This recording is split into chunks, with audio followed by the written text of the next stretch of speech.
Hello बच्चों, how are you? कैसे हैं आप लोग? और आज हम लोग लेके आए हैं आपके लिए एक नया टॉपिक। इलेक्ट्रिसिटी चैप्टर का ये एक टॉपिक है जिसमें हम इलेक्ट्रिक पावर के बारे में बात करेंगे। तो आज हम इलेक्ट्रिक पावर के बारे में बात करेंगे और कुछ चीजें और हैं, जैसे कि पावर है, वोल्टेज है, करंट है, रेसिस्टेंस, इनका आपस में रिलेशन कैसा है। और इसके ऊपर कई सारे न्यूमेरिकल्स भी आते हैं, तो कई बार न्यूमेरिकल सॉल्व करने के लिए आपको फॉर्मूला पता होना चाहिए। और आज हम वही फॉर्मूले डिराइव करेंगे जिससे आपको कई सारे फॉर्मूले पता चल जाएंगे और बेसिकली सारी डिटेल्स आपको यहाँ पर मिल जाएगी। तो शुरू करते हैं, इलेक्ट्रिक पावर क्या होता है, बाकी का रिलेशन, इनका पावर का रिलेशन वोल्टेज के साथ कैसा है, और बाकी सारी डिटेल्स आपको इसी में हम देंगे।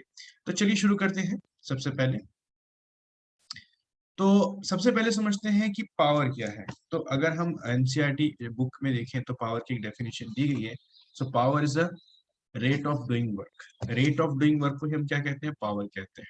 सो मैं यहाँ पे लिख देता हूँ, power is equals to rate of doing work, right.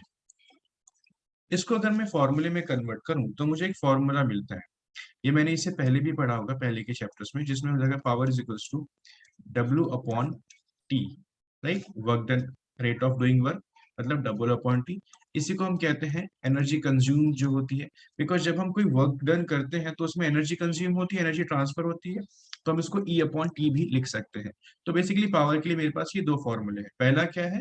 W upon T और ई अपॉन टी। हम इसमें से डब्ल्यू अपॉन टी कंसिडर कर रहे हैं। देखो, तो मेरे पास है power is equals to W upon T, ये पहला फॉर्मूला है, ठीक है।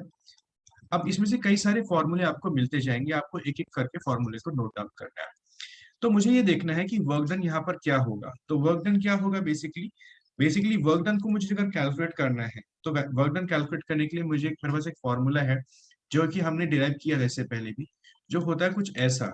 जहां पर work done, basically work done यहाँ पर जो कैलकुलेट किया गया था वो कुछ था वोल्टेज इंटू क्यू। मतलब किसी भी एक जगह से दूसरी जगह पे चार्ज को लेके जाने के लिए, मतलब इलेक्ट्रॉन्स जो होते हैं किसी बॉडी में इलेक्ट्रॉन्स का जो चार्ज होता है उसको from one point two another point, एक पॉइंट से दूसरा पॉइंट लेके जाने के लिए मैं कुछ फोर्स देता हूँ, ठीक है। वो फोर्स से वो चार्ज मूव होता है। तो बेसिकली यहाँ पे फोर्स क्या है? वोल्टेज है। और मूवमेंट किसका हो रहा है? चार्ज का हो रहा है। तो वर्क डन का एक फॉर्मूला यहाँ पे मिलता है, वी इंटू क्यू, यानी कि वोल्टेज इंटू चार्ज। तो वर्क डन का मेरा एक फॉर्मूला ये बनता है, ठीक है। इस V वाला इस बेसिकली ये जो W है वर्क डन, इसको मैं यहाँ पर पुट कर देता हूँ इस पार्ट में, पहले वाले इक्वेशन में। तो अगर मैं फर्स्ट इक्वेशन में इस वैल्यू को पुट करता हूँ तो मुझे मिलता है P is equals to V Q upon T, right. ये मेरा एक इक्वेशन बनेगा। तो पावर का एक फॉर्मूला ये निकल के आया, ठीक है। अब आप इसमें बहुत सारे फॉर्मूले डिराइव होते जाएंगे, आप एक एक करके ध्यान रखते जाइए। तो मैं इस सारे फॉर्मूले को यहाँ पर ऐसा बॉक्स कर देता हूँ जिससे आपको इजीली याद रहे। अब इसको अगर मैं डिराइव करूं तो इसमें एक चीज और निकल के आती है, पता है वो क्या है? देखो, Q बाई टी, ये हमने पढ़ा था इसी चैप्टर में। Q बाई टी क्या होता है? I इज इक्वल टू, एक फॉर्मूला है, Q अपॉन टी, आपको याद होगा, ठीक है। तो करंट क्या होता है? Q बाई टी होता है। तो मैं Q बाई टी की जगह पे करंट लिख सकता हूँ, मतलब कुछ ऐसे लिख सकता हूँ, राइट। तो ये एक बेसिक फॉर्मूला बन गया पावर, वोल्टेज और करंट के रिलेशनशिप का। तो पावर, वोल्टेज और करंट का रिलेशनशिप क्या हुआ? P is equals to V I, ठीक है।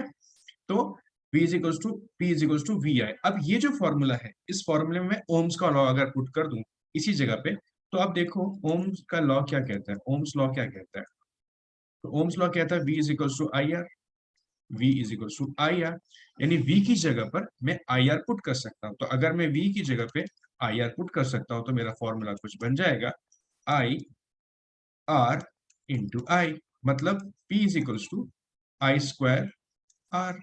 तो एक और फॉर्मूला बन गया जहां पर रेसिस्टेंस का रिलेशनशिप मिल गया। अब देखो, मैंने पहले क्या बोला? Power is equals to V I, voltage और करंट का रिलेशनशिप मिला यहाँ पर। पावर, वोल्टेज और करंट। अब मुझे किसका रिलेशनशिप मिला? पावर, करंट और रेसिस्टेंस का मिला, ठीक है। अब एक चीज और होती है, एक और चीज होती है, जैसे कि मैं इस फॉर्मूले को इन टर्म ऑफ आई लिखूं, इस फॉर्मूले को इन टर्म ऑफ आई लिखूं तो क्या लिख सकता हूं मैं? यहाँ आपको सॉल्व करके बताता हूँ। So I is equals to क्या हो जाएगा? V by R. I is equals to V by R. और अगर मैं आई स्क्वायर को रिप्लेस करना चाहूँ तो आई स्क्वायर क्या हो जाएगा यहाँ पर, आप देखो V square by R square. ठीक है, मैंने सिर्फ स्क्वायर पुट किया और कुछ नहीं किया। देखो इसी फॉर्मूले में मैं क्या चाहता हूँ, ये जो आई वाला पार्ट है ना, मैं इसको रिप्लेस करना चाहता हूँ। तो पहले मुझे आई का फॉर्मूला ढूंढा मैंने, कहाँ से, ओम्स लॉ से। अब ओम्स लॉ से आई का फॉर्मूला मैंने निकाला तो कैसे मिला, I is equal to V by R. अब यहाँ पर मैंने सिर्फ स्क्वायर पुट कर दिया, सब जगह स्क्वायर हो गया। इतना सही काम किया मैंने, और कुछ भी यहाँ पर नहीं किया। अब इसके बाद हम नेक्स्ट पार्ट की बात करते हैं। तो नेक्स्ट पार्ट क्या है, आई की वैल्यू को मैं रिप्लेस करना है। तो मैं क्या कर सकता हूँ, P इज इक्वल टू, अब आई स्क्वायर की जो वैल्यू है उसको रिप्लेस करके V square upon R square और मल्टीप्लाई बाय आर, ये वैल्यू बनती है। इसमें से अगर मैं आर आर को कैंसिल कर दूं, बिकॉज कॉमन है, तो वैल्यू निकल के आएगी वी स्क्वायर अपॉन आर। ये पावर वोल्टेज और रेसिस्टेंस की वैल्यू आती है। तो देखो आपने देखा कि अभी यहाँ पर तीन फॉर्मूले हमने डिराइव किए। पहला फॉर्मूला क्या है, पावर का। पावर क्या होती है, रेट ऑफ डूइंग वर्क। तो उससे हमारे पास एक फॉर्मूला निकला, P is equal to W upon T, right. उसके बाद हमने देखा power is equal to W upon T. तो डब्ल्यू का फॉर्मूला क्या है, वर्क डन क्या है, वर्क डन होता है V इंटू क्यू। वी क्या है, वोल्टेज, और क्यू क्या है, चार्ज। अब जो कि एक रिलेशन ऑलरेडी है, तो इसी रिलेशनशिप को मैंने यहाँ पर वी क्यू का जो वैल्यू है, डब्ल्यू की जगह पे मैंने वी क्यू का वैल्यू पुट कर दिया, और क्यू टी से मिला मुझे क्यू बाई टी होता है आई, तो मैंने पुट कर दिया क्यू डिवाइड बाई टी की जगह पे आई। तो मुझे रिलेशन मिला ये वाला पहला।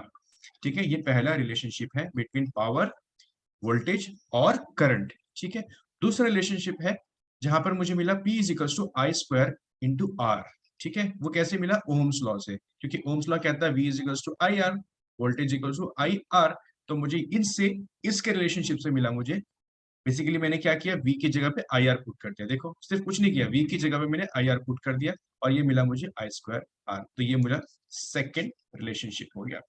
थर्ड वाला मैंने क्या किया, ओम्स लॉ में सिर्फ आई की वैल्यू की in term of I value निकाला, जो कि निकला V बाई आर। उसमें मैंने स्क्वायर पुट कर दिया सब जगह, उसको मैंने स्क्वायर कर दिया सबका, दोनों साइड स्क्वायर करने से मुझे ये वैल्यू मिला। अब इस वैल्यू को मैंने, आई स्क्वायर की वैल्यू को V square by R square की जो वैल्यू है वो यहाँ पे पुट कर दिया इंस्टेड ऑफ आई स्क्वायर। तो इस आई स्क्वायर की जगह पे मैंने वैल्यू पुट किया V square by R square, और सिंप्लीफाई करने को मिला, सिंप्लीफाई करेंगे तो ये मुझे इक्वेशन मिला। तो आप देख सकते हैं कि पावर और पावर के साथ रिलेशनशिप कैसा है बाकी बाकी का। तो इससे कई सारे फॉर्मूलेज आपको तैयार होते हैं, और इससे कई सारे न्यूमेरिकल सॉल्व करने में आपको हेल्प मिलेगी। तो ये कैसे डिराइव किया जाता है ये मैंने आपको बताया। ठीक है, इसके बाद हम नेक्स्ट वीडियो में मिलेंगे।